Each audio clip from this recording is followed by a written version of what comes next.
تمام تعریفیں اللہ تعالیٰ جل مجدہ الکریم کے لیے، درود و سلام نبی اکرم نور مجسم شفیع معظم احمد مجتبیٰ جناب حضرت محمد مصطفیٰ صلی اللہ تعالیٰ علیہ وسلم کی ذات والا صفات کے لیے حمد و صلوات کے بعد، عزیز دوستو، بزرگوں اور بھائیوں، انسان کھائے پیے سوئے جاگے تو اس کے جسم کی ضروریات پوری ہوتی ہیں، لیکن جب وہ اللہ کا ذکر کرتا ہے، نماز پڑھتا ہے، دعا مانگتا ہے، استغفار پڑھتا ہے، درود و سلام کے گجرے پیش کرتا ہے، تو پھر اس کی روحانی ضروریات پوری ہوتی ہیں۔ آج جس زمانے میں ہم وقت گزار رہے ہیں، لوگوں کی جسمانی ضروریات پوری کرنے کے لیے، غذائی ضروریات پوری کرنے کے لیے بہت سارے بندوبست کیے جا رہے ہیں، لیکن جتنا لوگ اپنی ظاہری ضروریات میں خود کفیل ہوتے جا رہے ہیں، اتنا ہی زیادہ وہ روحانی طور پر کمزور ہوتے جا رہے ہیں۔ گھنٹوں بیٹھ کر گپ شپ کرنے والے لوگوں کے لیے تھوڑی دیر بھی ذکر الہی کرنا مشکل ہو جاتا ہے۔ لمبی چوڑی باتیں کرنے والے، لمبے چوڑے دلائل دینے والے لوگ اور سمجھدار لوگ اور سیانے لوگ عبادت کے معاملے میں سستی کرتے ہیں، عمل کے مسئلے میں کمزور ہو جاتے ہیں۔ تسبیحات کرنا، وظائف پڑھنا، درود و سلام پڑھنا، کم بولنا، سچی بات کرنا، صبر سے رہنا، شکر کو اپنانا، قناعت اختیار کرنا، حسد، بغض، عداوت سے بچنا، یہ لوگوں کے لیے مشکل ہو جاتا ہے۔ پھر اس کا نقصان یہ ہے کہ معاشرہ ایک عجیب سی بے سکونی اور بے قراری کا شکار ہے۔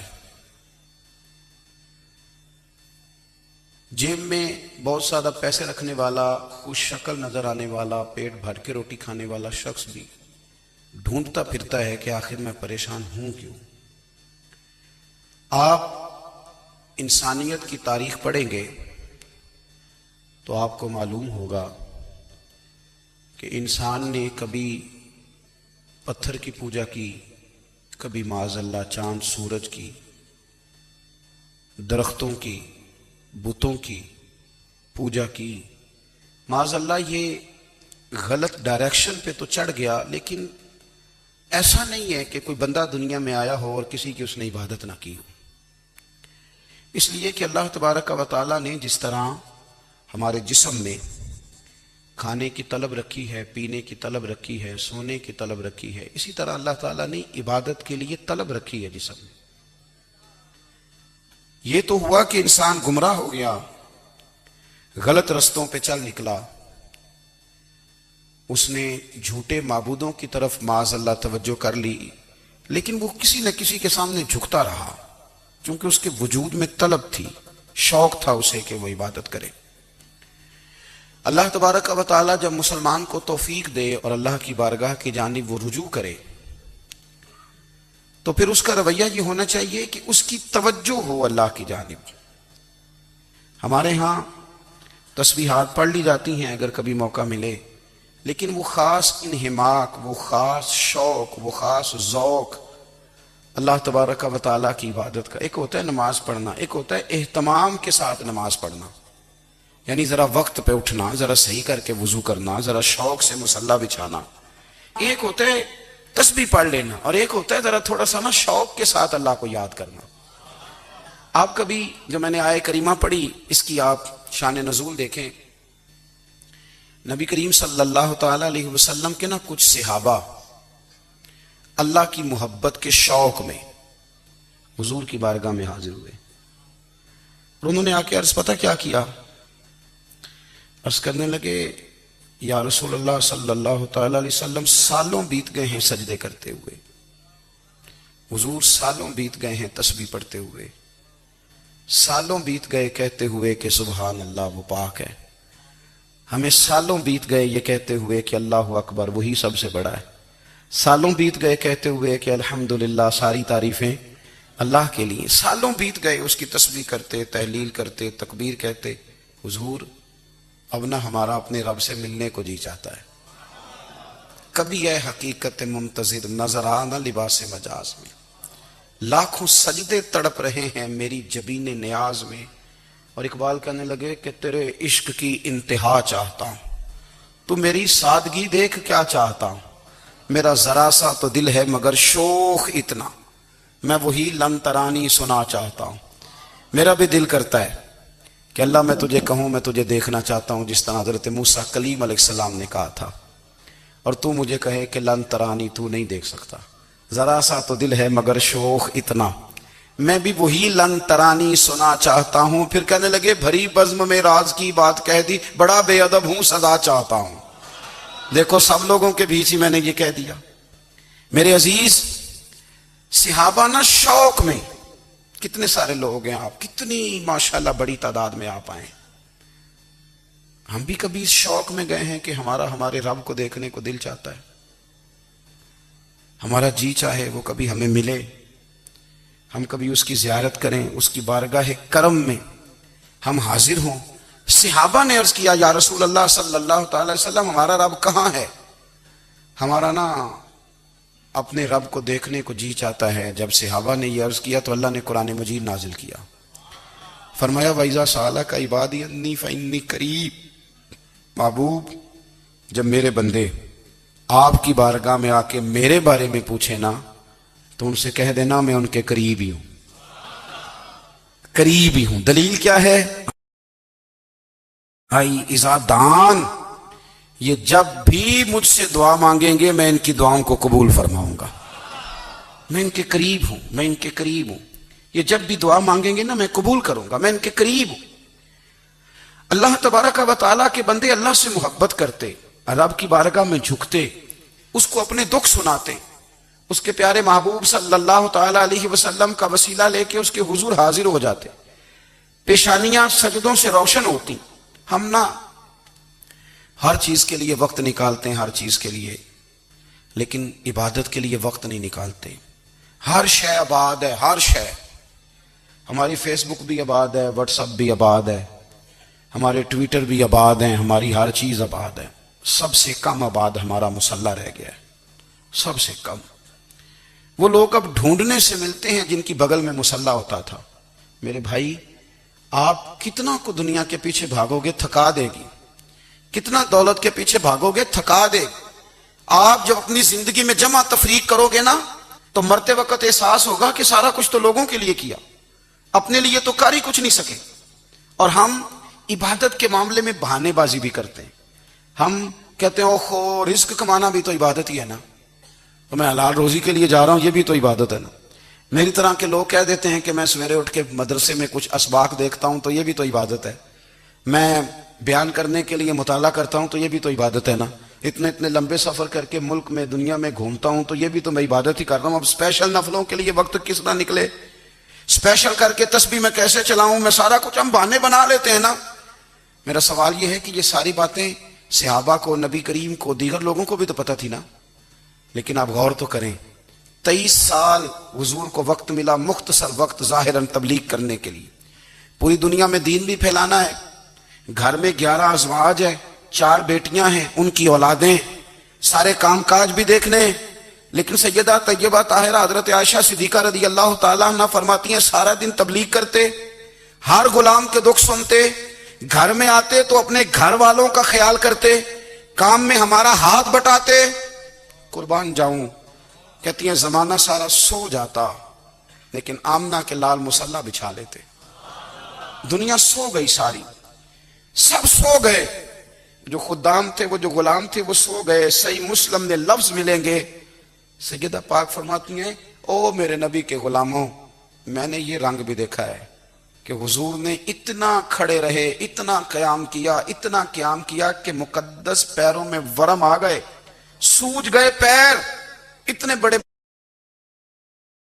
دل پہ ہاتھ رکھ کے نہیں بتا سکتا کہ میرے کبھی نماز میں پیر سوج گئے ہوں، کوئی نہیں بتا سکتا۔ بچوں کی روٹی کماتے تھک گئے بات الگ ہے، ہم سیر کرنے گئے تو تھک گئے بات الگ ہے، لیکن عبادت میں یہ بھی تو مسلم شریف ہے نا، یہ بھی تو دین ہے نا، یہ بھی تو حضور کی سنت ہے، یہ بھی تو وہ چیز ہے جو کریم کی آنکھوں کی ٹھنڈک ہے۔ سیدہ فرماتی ہیں پیروں میں ورم آ گئے، اور ساری رات ہی حضور نے نماز پڑھی اور ایک ہی آیت بار بار دہرائی. مسجد نبوی میں بلال حبشی نے فجر کی اذان دے دی اور حضور ابھی مصلی پہ تھے. کریم فارغ ہوئے. میں نے عرض کی یا رسول اللہ صلی اللہ علیہ وسلم آپ کے تو صدقے اللہ اگلے پچھلوں کے گناہ معاف کرے گا, تو آپ اتنی آہوزاری کیوں فرماتے ہیں؟ آپ تو شفیع ہیں, آپ تو انبیاء کے امام ہیں. تو حضور نے فرمایا عائشہ تم نے گنوایا ہے نا میرے اللہ کی مجھ پر کتنی رحمت ہے. افلا اکون عبدا شکورا, فرمایا اگر اس نے اتنی نعمتیں دی ہیں تو کیا میں اس کا شکر گزار بندہ نہ بنوں؟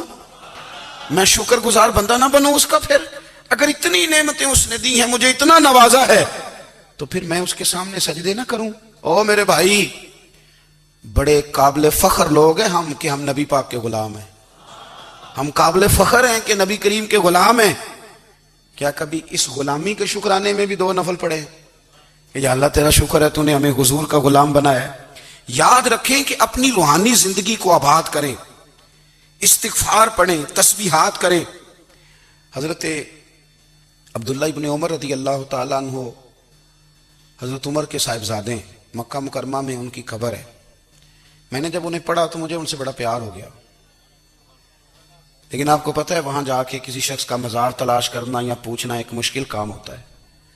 تو ایک دفعہ میں مکہ شریف میں حاضر تھا, تو ایک گاڑی والا ڈرائیور مجھے کہنے لگا کہ مولانا میں آپ کو جانتا ہوں, مجھے آپ سے محبت ہے, ایک بات بتاؤں آپ کو. میں نے کہا بتاؤ. کہنے لگے حضرت عبداللہ ابن عمر کی قبر دیکھنی ہے.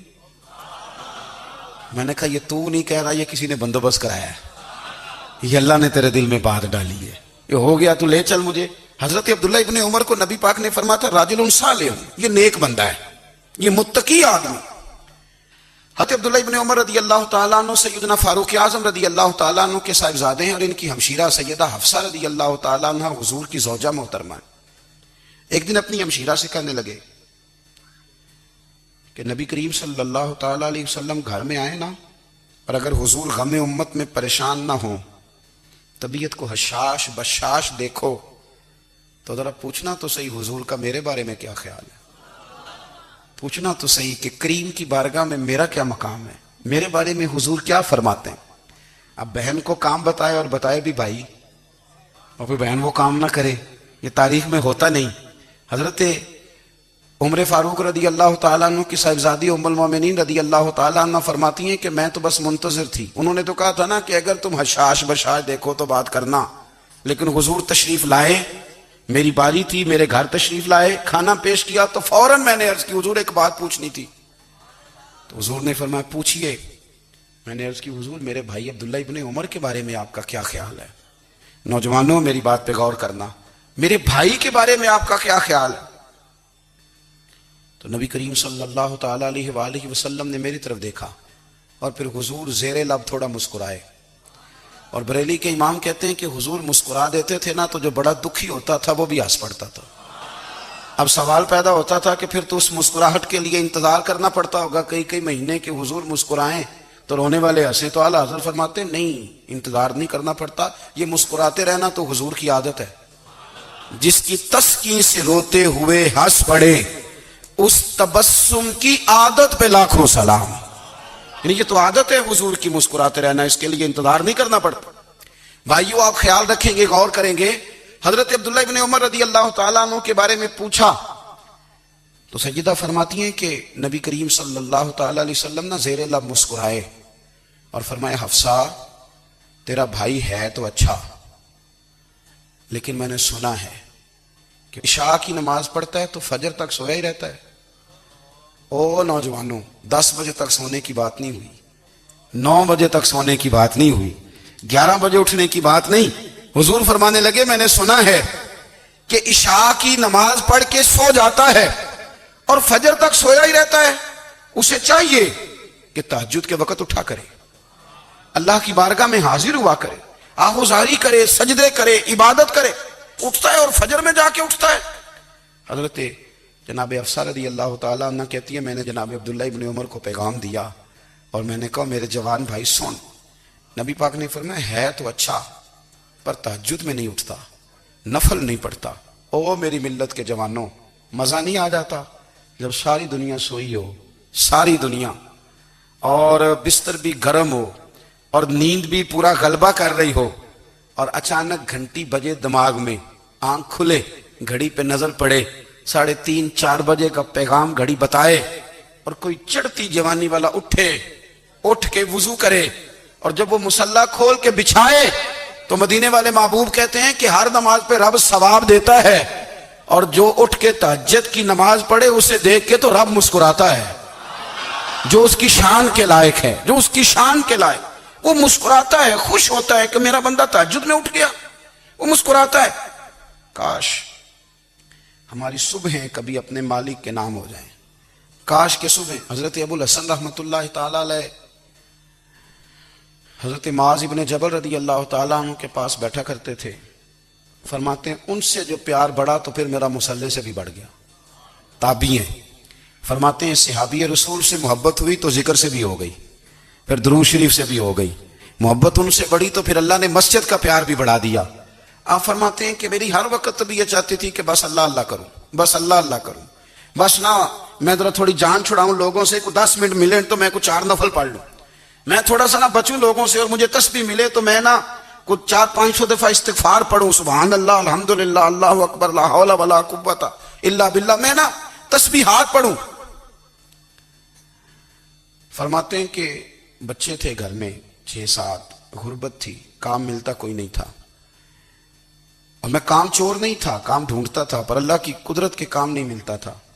فرماتے ہیں کہ میں نے ایک دن اپنی اہلیہ سے کہا کہ آج میں پھر جاتا ہوں کام ڈھونڈنے، تو میری بیوی بڑی فرما بردار تھی، پر اس دن نہ غربت کے ہاتھوں تنگ آ کے کہنے لگی آج نہ کوئی تو چیز لے کے آیا، تو مجھ سے بچوں کی بھوک نہیں دیکھی جاتی، یہ سب روگاں دا روگ محمد جس دا نام غریبی، کنڈ بلا کے لنگ جاندے نہیں دوست یار قریبی، آج نہ کچھ لے کے آیا تو میں بچے لے کے میکے چلی جاؤں گی۔ شیخ فرماتے ہیں کہ میں بڑا پریشان گھر سے نکلا، پر میں نے صبح سے لے کے زور تک کام ڈھونڈا، کام ملا کوئی نہیں، تو میرے دل میں خیال آیا چلو کام نہیں ملتا تو اللہ اللہ تو کرے نا، چلو بندوں کی مزدوری نہیں ملتی تو رب کریم کی عبادت ہی کرتے ہیں۔ فرماتے ہیں کہ میں نے نا فرات کے پانی سے وضو کیا، نہر کے، شدید دھوپ تھی، ساتھ ریت تھی اور ریت تپ رہی تھی، میں نے اپنا رومال وہیں مصلی کے طور پر بچھا لیا، اور فرماتے ہیں کہ زور سے لے کر عصر تک نماز پڑھی، دھوپ بھی پورے زور پہ، پر میرے سجدے کا ذوق بھی پورے زور پہ۔ فرماتے ہیں سورج بھی چمک رہا ہے اور رب کی عبادت کا ذوق بھی پورے زور پہ، میں سجدہ کروں تو پھر میرا اٹھانے کو جی نہ چاہے۔ میرے استاد لکھا کرتے تھے، یہ ان کا شعر ہے، وہ کہا کرتے تھے مجھے سوز دے، مجھے ساز دے، اور مجھے نیم شب کا نیاز دے، دم سجدہ خود کو میں توڑ دوں، مجھے ایسا ذوق نماز دے، اور میں تیری بہار کا پھول ہوں، میں کھلا بھی ہوں تو تیرے لیے، مجھے میری شاخ سے توڑ لے، مجھے اپنی زلف کا ناز دے۔ بھائی فرماتے ہیں کہ عصر تک میں نے نفل پڑھے، دل ڈھلنے لگا، عصر کی نماز پڑھی اور میں وہاں سے چلا۔ اب میں جب نکلنے لگا تو دل میں خیال آیا کہ چھوٹی چھوٹی دیواریں ہیں گھر کی، بغیر کچھ لیے جاؤں گا تو بیوی دور سے دیکھے گی تو شور کرے گی کہ پھر خالی ہاتھ آ گیا ہے۔ کہتے میں نے اپنے اسی رومال میں جس پہ میں نے نماز پڑھی تھی نا، رومال میں کی آخی دے پنجابی جسافہ کہتے ہیں، اسی میں نا میں نے کچھ ریت بھر لی کہ وہ دور سے دیکھے گی تو سمجھے گی کچھ لے کے آیا ہے، چلو جا کے اسے بتا دوں گا کہ آج پھر مزدوری نہیں ملی۔ کہتے ہیں وہ ریت لے کر جب میں گھر میں گیا تو پہلے بیوی دروازے پہ کھڑی ہوتی تھی، پوچھتی تھی خالی ہاتھ آ گئے ہو؟ آج میں نے دیکھا تو ہے ہی کوئی نہیں۔ فرماتے ہیں میں اندر داخل ہوا، سلام لیے، کونے میں نے وہ رومال رکھ دیا اور میں نے آواز دی کہ بھلی مانس کہاں ہو؟ تو وہ کہنے لگی آپ منہ ہاتھ دھو لیں، میں روٹی لے کے آئی۔ میں نے کہا روٹی کہاں سے آ گئی؟ یہاں تو کئی دنوں کے فاقے، تو کئی دنوں کی غربت ہے، یہاں تو اس گھر میں تو فقیری ہے۔ فرماتے ہیں کہ وہ روٹی لے کے آئی اور اس وقت کی جو موجودہ نعمتیں تھیں، سمجھ لیں سلاد، اچار، ہر چیز ساتھ لائی۔ میں نے کہا کہ بچے کہاں گئے؟ کہنے لگی وہ کھانا کھا کے کھیلنے گئے، آپ کھانا کھا لیں آ جاتے ہیں۔ کھانا اس نے چن دیا۔ میں نے حیرت انگیز لہجے میں ساری نعمتیں اپنے دسترخوان پہ دیکھ کر کے بیوی سے پوچھا یہ کہاں سے آیا کھانا؟ بچوں کو تو نے کہاں سے کھانا کھلایا؟ یہ سارا کچھ کیسا ہے؟ تو کہنے لگی پتہ نہیں آج آپ کس کریم کی مزدوری کرنے چلے گئے تھے، پتہ نہیں کس کریم کی، میرے گھر میں تو اتنی نعمتیں آئی ہیں کہ مجھ سے سنبھالی نہیں جا رہی۔ اتنا اناج ہے، اتنا گندم ہے، کس کریم کے دروازے آج چلے گئے تھے؟ یہ کہتے کہتے وہ اٹھی اور اٹھ کر کے کہنے لگی پہلے ہی بڑا کچھ آیا تھا، اب کیا لے آئے ہو؟ اور جا کر کے نا اس نے وہ ریت والا رومال کھولا، کہنے لگے میں تو لے کے آیا تھا ریت، تو میرے رب نے اسے بھی سونے اور ہیرے بنا دیا تھا۔ جب آپ کی توجہ اللہ کی جانب، میرے نبی پاک صلی اللہ تعالی علیہ وسلم نے فرمایا ہر چیز اپنے رب سے مانگ، ہر چیز مانگ، ہر چیز مانگ۔ یا رسول اللہ کیا کچھ؟ میرے محبوب نے فرمایا تیرے گھر میں نمک بھی ختم ہو جائے تو وہ بھی اپنے رب سے مانگا کر، تو مانگنا وہ تجھے دے گا، تو اس کی بارگاہ میں کشکول طلب دراز تو کرنا۔ اور ترمذی شریف میں عجیب لفظ ہیں، رسول کائنات نے فرمایا، رب کریم فرماتے ہیں جب میرا بندہ ہاتھ اٹھاتا ہے نا تو مجھے حیا آتی ہے کہ میں خالی کیسے لوٹا دوں اس کے۔ اتنے بڑے بادشاہ کی بارگاہ میں، او بھائی لوگوں سے عزتیں تلاش کرتے ہو تو وہ کیا تمہیں عزت دیں گے؟ وہ تو کل اچھا کہتے ہیں پرسوں برا کہنے لگ جاتے ہیں۔ لوگوں کے سامنے گڈ بک میں آنا چاہو گے تو وہ تو سویرے تمہارے بارے میں کچھ کہیں گے، شام کچھ اور کہیں گے۔ اپنی روحانی زندگی آباد کریں، اپنے مسلح کو وقت دیں، اور دنیا سے چھپ کر اس موبائل کو بند کر کے اور اپنے آپ سے بھی چھپ کے اور تنہا ہو کے چھپا کے سارا کچھ اپنے آنسو اپنے رب کی بارگاہ میں پیش کریں، اس کے حضور حاضری دیں۔ سنو نا ترمذی کی حدیث، اور اسے یاد رکھنا، نبی پاک علیہ السلام نے فرمایا اپنے دکھ لوگوں کے سامنے نہ بیان کرنا، سیٹھوں نوابوں کو نہ بتاتے پھرنا، دنیا داروں کے سامنے جا کے نہ رونا کہ میں تکلیف میں ہوں۔ فرمایا اگر دنیا داروں کو دکھ بتاؤ گے رب تمہیں کبھی غنی نہیں کرے گا، اور لوگ ہیں کہ الٹا مذاق اڑائیں گے۔ آپ کی جس سے بڑی پکی یاری ہے نا، پکی، وہ تب تک پکی ہے جب تک آپ نے 50,000 مانگا نہیں، اور جس وقت آپ نے کہہ دیا کہ میں مجبور ہوں میری مدد کر تو پھر ختم ہو گئی دوستی۔ لوگوں کے تعلقات آپ کے ساتھ تب تک ہیں جب تک آپ ان سے کوئی ضرورت وابستہ نہیں کرتے۔ کریم محبوب فرمانے لگے بندوں کے سامنے دکھ نہ بیان کرنا، اللہ تجھے کبھی غنی نہیں کرے گا۔ تو اپنے دکھ اپنے رب کو بتا، تو دعائیں مانگ، تو اس کی بارگاہ میں حاضر ہو، تو اس کے حضور عرض کر۔ فرمایا اپنے دکھ اپنے رب کو بتا، وہ جلدی کرے یا دیر سے کرے تجھے ساری دنیا سے بے نیاز کر دے گا، تجھے کسی کا محتاج نہیں رہنے دے گا۔ اپنے مسلح کو، اپنی دعاؤں، ایک بزرگ فرماتے ہیں میں نے دعا مانگنے کا طریقہ اپنی بیوی سے سیکھا۔ دعا مانگنے کا طریقہ اپنی، سیکھنے والے تو اپنے بچوں سے بھی سیکھ لیتے ہیں، سیکھنے والے تو ہر ایک سے سیکھتے ہیں۔ وہ کہتے ہیں میں نے دعا مانگنے کا سلیقہ اپنی بیوی سے سیکھا ہے۔ حضرت وہ کس طرح؟ فرمانے لگے میری بیوی نے نا مجھے کوئی کام بتایا، کچھ پیسوں کی ضرورت کے لیے کہا، تو میں نے اسے کہا کہ بھئی ابھی میرے پاس نہیں ہے، کچھ دنوں میں آتے ہیں تو میں دے دوں گا۔ عورتوں کی عادت ہوتی ہے وہ بار بار یاد کراتی ہیں، 2-4 دنوں کے بعد پھر اس نے کہا حضرت وہ میں نے کہا تھا کچھ پیسے، میں نے اسے کہا کہ ابھی میرے پاس نہیں ہے، کچھ دنوں میں ملتے ہیں تو میں تمہیں دے دوں گا۔ اس نے کچھ دنوں کے بعد پھر کہا حضور وہ میں نے کچھ پیسے کہے تھے۔ فرماتے میں نے ڈانٹ دیا، میں نے کہا کہ کیا تو روز مجھے شرمندہ کرتی ہے، کہا نا میرے پاس نہیں ہے، ہوں گے تو دے دوں گا، تو روز یاد کراتی ہے۔ فرماتے اس نے پہلے تو میری ڈانٹ کو سہا، پھر میرے سخت جملوں نے اس کی آنکھوں میں آنسو پیدا کر دیے، پھر اس نے اپنے آنچل میں اپنے اس دکھ کو سمیٹا، اور پھر اس نے ایک جملہ کہا تو میں رو پڑا، اور مجھے اپنے رب سے مانگنے کا طریقہ آ گیا۔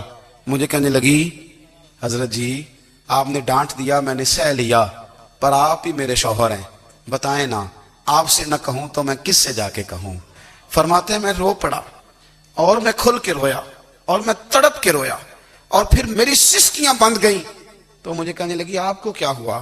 میں نے کہا مجھے بھی دعا مانگنی آ گئی ہے، جب میں اسے کہوں گا نا اللہ تو ہی میرا رب ہے، میں تجھ سے نہ کہوں تو میں کس سے جا کے کہوں؟ میں کیوں کسی بندے سے سوال کروں؟ میں کیوں کسی دنیا دار سے کہوں؟ میں تیرے بندوں کا، نیک بندوں کا وسیلہ لے کے، تیرے محبوب کی غلامی لے کے تیری بارگاہ میں آیا، تجھ سے نہ مانگوں تو کس سے مانگوں؟ سمجھ آ گئی ہے جب میں اس رنگ میں مانگوں گا تو پھر رب میرے اوپر بڑا ہی فضل فرمائے گا، وہ میرے اوپر بڑی رحمت کرے گا، وہ میرے لیے آسانیاں کرے۔ عزیز دوستو ہم اس طرح کرنے لگ گئے ہیں کہ ہم نے نا اپنے تعلقات پر اعتماد کرنا شروع کر دیا ہے۔ میرے تعلقات بہت ہیں، ہم نے اپنی دولت پر اعتماد کرنا شروع کر دیا ہے، میرے پاس دولت بہت ہے، ہم نے اپنے علم پر، اپنی شہرت پر اعتماد کرنا شروع کر دیا ہے کہ میرے پاس فلاں چیز بہت ہے۔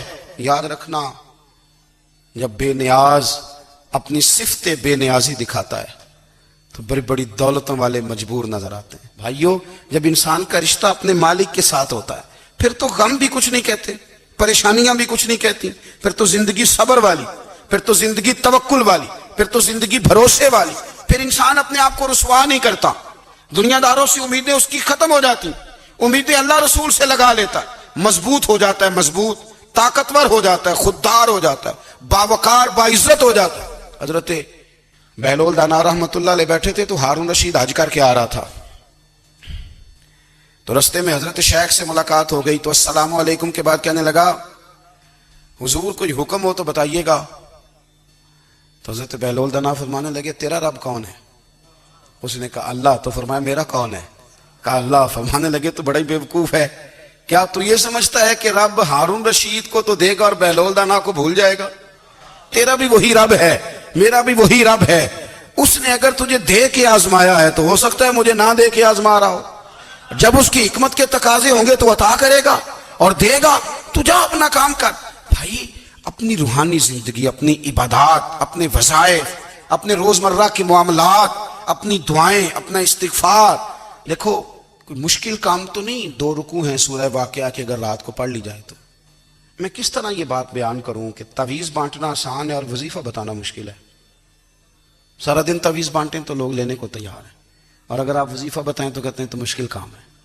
او خدا کے بندے، اگر آپ کا تعلق قرآن پاک کے ساتھ مضبوط ہو، قرآن پاک کے ساتھ اگر آپ کا رشتہ ہو، لوگ سفارشیں ڈھونڈتے ہیں نا دنیا میں، کوئی تعلق مل جائے تو میرا کام ہو جائے، دنیا میں اتنا مشکل معاملہ ہے، آخرت میں مجھے بتائیے گا کتنا مشکل معاملہ ہوگا۔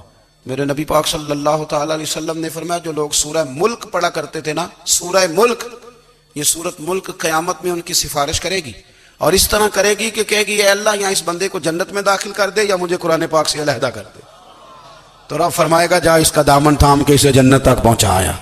آپ بات کو سمجھیں، جب آپ کے تعلقات اپنے معاملات کے ساتھ مضبوط ہوں گے، یہ نبی کریم نے وعدہ کیا ہے کہ تو سورت واقعہ پڑھ تیرے گھر میں فاقہ نہیں آئے گا۔ حضرت عبداللہ ابن مسعود رضی اللہ تعالیٰ عنہ بیمار تھے تو حضرت عثمان غنی رضی اللہ تعالیٰ عنہ تیمارداری کے لیے تشریف لے گئے اور جا کر کے کہا کہ آپ بڑے بیمار ہیں، آپ کی بیٹیاں زیادہ ہیں، میں چاہتا ہوں کہ خزانے میں سے کچھ مدد کروں۔ تو سیدنا عبداللہ ابن مسعود رضی اللہ تعالیٰ عنہ اٹھ کے بیٹھ گئے اور کہنے لگے امیر المومنین، اللہ آپ کو میری طرف سے، میری بیٹیوں کی طرف سے بہتر صلہ دے، میری بیٹیوں کو کسی خزانے کی ضرورت نہیں، میں نے انہیں خزانہ دے دیا ہے۔ کہا جناب آپ نے کون سا خزانہ دیا ہے، میں آپ کے مالی معاملات کو جانتا ہوں۔ تو فرمانے لگے امیر المومنین، میرے نبی کریم نے فرمایا ہے جو سورت واقعہ پڑھے اسے کبھی فاقہ نہیں آتا، میں نے بیٹیوں کو یاد کرا دی ہے، یہ خزانہ میں نے انہیں دے دیا ہے۔ وہ سارے والدین سنیں جو بیٹیوں کے لیے پریشان رہتے ہیں۔ حضرت عبداللہ ابن مسعود نصیحت کر رہے ہیں، فرمانے لگے میں نے سورت واقعہ یاد بھی کرا دی ہے، پڑھنے کی عادت بھی ڈال دی ہے۔ حضور نے فرمایا ہے جو سورت واقعہ پڑھے اسے فاقہ نہیں آتا۔ کہنے لگے چاند تو اپنی جگہ چھوڑ سکتا ہے، سورج گر سکتا ہے، تارے ٹوٹ سکتے ہیں، پر مدینے والے رسول کی بات غلط نہیں ہو سکتی۔ حضور نے فرمایا فاقہ نہیں آئے گا تو انشاءاللہ کبھی بھی نہیں آئے گا۔ کرنے کا کام یہ ہے کہ ہم اپنے معاملات، اپنی عبادات، اپنی دعائیں، کبھی 10 منٹ عادت ہو جائے نا دعا مانگنے کی علیحدہ سے رات کو۔ حضور نے فرمایا جو فرض نماز کے بعد دعا مانگے اللہ اس کی قبول کر لیتا ہے۔ نبی پاک صلی اللہ تعالی علیہ وسلم نے فرمایا اللہ مسافر کی دعا قبول فرماتا ہے۔ حضور نے فرمایا اللہ مظلوم کی دعا قبول فرماتا ہے۔ حضور نے فرمایا بیمار سے دعا کراؤ اللہ اس کی دعا قبول فرماتا ہے۔ میرے نبی پاک نے فرمایا ماں باپ جب بھی اولاد کے لیے ہاتھ اٹھائیں، ویسے تے بلے شاہ تو آسمانی اڑ دیاں ہی پھڑ دیں، جڑا گھر بیٹھا انہوں پڑھے ہی نہیں۔ حضور فرمانے لگے ماں باپ جب بھی اولاد کے لیے دعا فرمائیں اللہ ان کی دعا کو قبول کرتا ہے۔ آپ اپنا تعلق بنائیں، دعا کے ساتھ، عبادت کے ساتھ، مصلی کے ساتھ رشتہ بنائیں، استغفار پڑھیں۔ صلاح الدین ایوبی صلیبی جنگوں میں تھے، رات کو مسجد اقصی میں نماز پڑھی تو پریشان تھے۔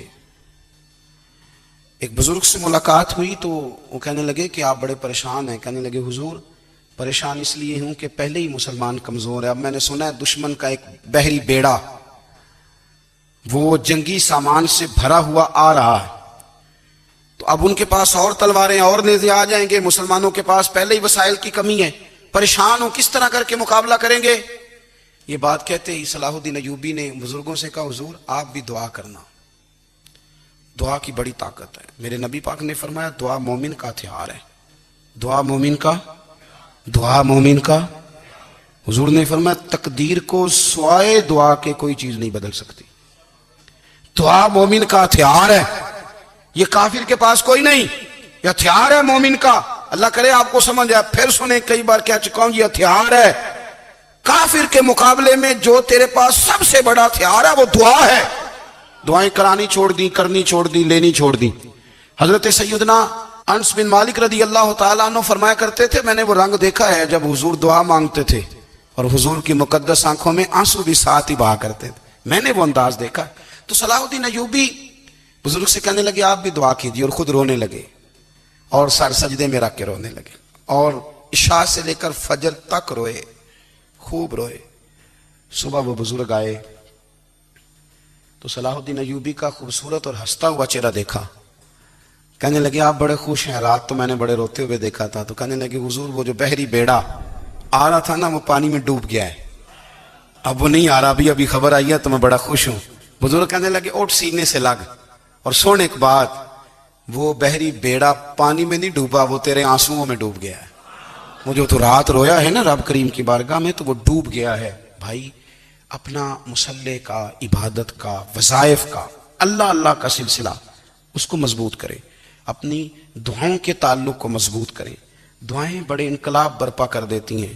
ہم تھوڑے تھوڑے نا جب سے خشک ہوئے ہیں نا، خشک، اور میری تو جماعت ہی صوفیاء کی جماعت تھی، ہم تو داتا علی اجمیری کی جماعت سے، ہم تو خواجہ اجمیری کی جماعت سے، ہم تو شیخ احمد فاروق سرہندی کی جماعت سے، ہم تو صوفیاء کی جماعت۔ ہماری جماعت نے بھی وہ تعلق جو ہمارے بزرگوں نے بنایا تھا۔ بزرگ اللہ کے قریب کیسے جاتا ہے؟ تو ہمارے یہاں نا بہت سارے لوگ کہتے ہیں جی نظر ہو گئی تو کام ہو گیا۔ بھائی جو بخاری مسلم میں طریقہ ہے نا اللہ کا قرب پانے کا، وہ تو نفل ہے۔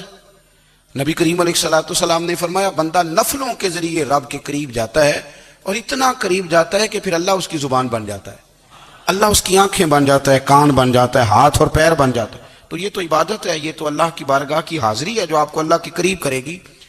تو اپنے نماز کو اہمیت دے کے ادا کریں، نمازیں موبائل بند کر کے ادا کریں۔ لیکن نا کچھ لوگ کہتے ہیں مجھے ٹائم نہیں ملتا نماز کا، تو میں کہتا ہوں یہ آپ نے بڑی جرت کی بات کی ہے۔ مجھے کو میرا پیر بھائی کہہ دینا میرے پاس ٹائم نہیں آپ کو ملنے کا، تو میں کہتا ہوں آج کے بعد آنا ہی نہ۔ تو کیا سمجھتا ہے، تو وہ بڑا آدمی ہے، تیرے پاس ٹائم نہیں ہے اور ہمیں ملنے کا ٹائم، موج کر۔ تو آپ نے اللہ رسول کو کہہ دیا ٹائم نہیں۔ اور عجیب فلسفہ ہے نا، کہا جائے نماز پڑھنے آؤ تو کہتے ہیں کپڑے ٹھیک نہیں، اور کہا جائے کہ آؤ ذرا دعوت پہ چلیں تو کہتے ہیں 1 منٹ ٹھہر میں کپڑے بدل کے آیا۔ نماز کے لیے کہا تو کہتا ٹھیک نہیں، دعوت کے لیے کہا تو کہتا میں ذرا تیاری کر لوں، یوں جانا مناسب نہیں۔ یہ معاملہ ٹھیک نہیں۔ رب تو فرماتا ہے کہ جب تم مسجد میں آئے تو زینت اختیار کر کے آ، خوب ذوق سے دعا مانگے، خوب شوق سے نماز پڑھیں، خوب استغفار کا مزاج بنائیں۔